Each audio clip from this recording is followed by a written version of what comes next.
This deadly Russian rifle was a Nazi tank killer. By hand.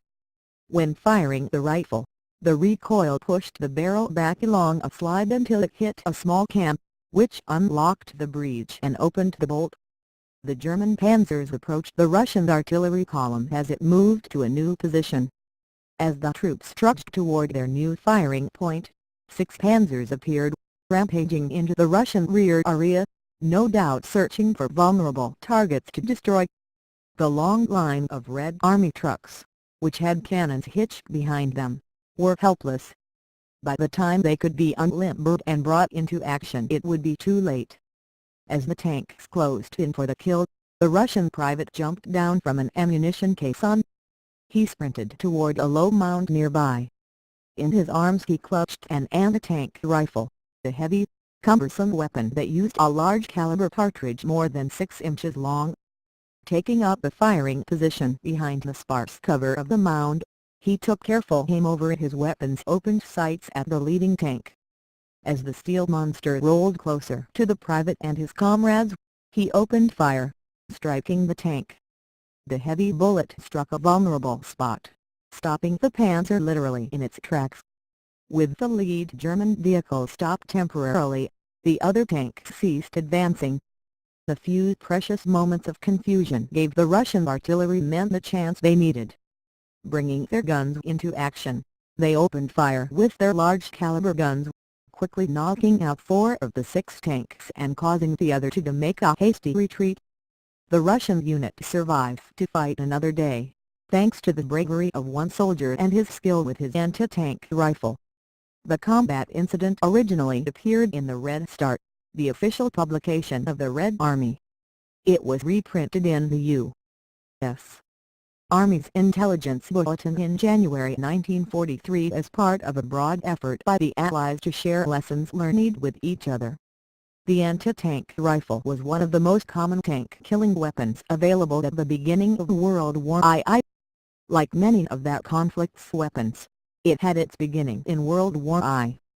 During that war many new weapons were developed to break the trench warfare deadlock on the Western Front.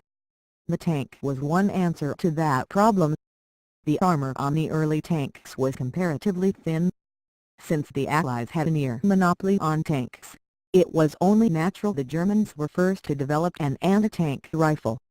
These weapons were essentially large rifles that fired a powerful cartridge with a solid-shot projectile of small caliber. The first operational anti-tank rifle was the German Mauser 1918 Tiguer.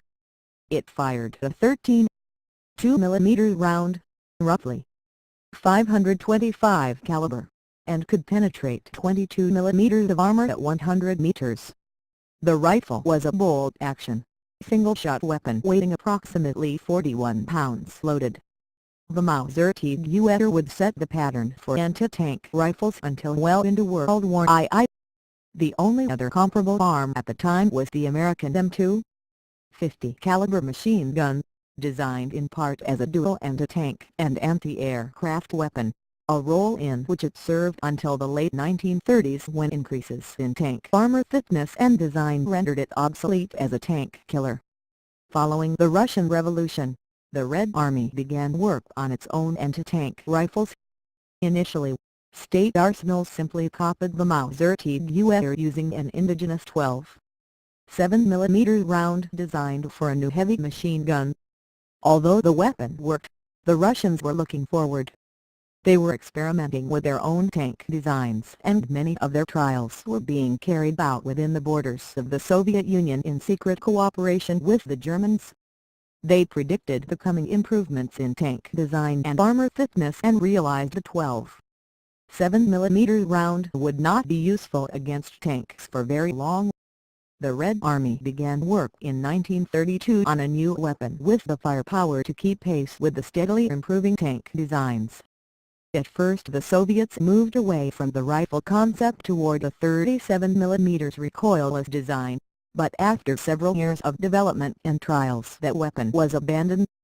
The Red Army resumed work on the anti-tank rifle in 1936 and began vigorously experimenting with new designs. The Army tested no fewer than 15 new weapons from several design teams over the 2-year period. For various reasons, though, all were rejected as unsatisfactory. The Red Army eventually decided to create an entirely new round, and yet another design team was set to the task of producing it. The design team produced a 14.5 mm cartridge with a steel core that was capable of penetrating 20 mm of armor at a slope of 30 degrees at 500 meters. Since slope armor forces the projectile to push through a greater portion of the armor plate itself, this was equivalent to about 34 mm of non-sloped armor.